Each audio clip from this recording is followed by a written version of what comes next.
கிறிஸ்துவுக்குள் அன்பார்ந்தவர்களே, உங்கள் ஒவ்வொருவரையும் ஆண்டவர் இயேசுவின் நாமத்தினால் வாழ்த்துகிறேன். வரவேற்கிறேன்.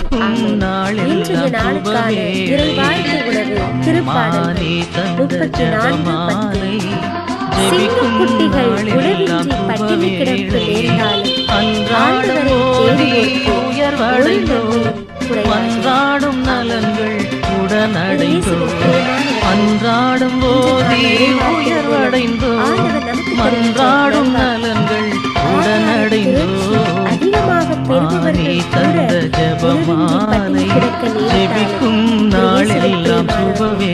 ஆண்டவரை நம்புகிற பிள்ளைகளுக்கு ஒரு நன்மையும் குறையாது என்று வாக்கு தருகின்றார்.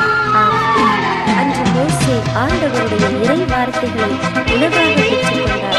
நாமும் அதே போன்று தினந்தோறும் ஆண்டவருடைய இறை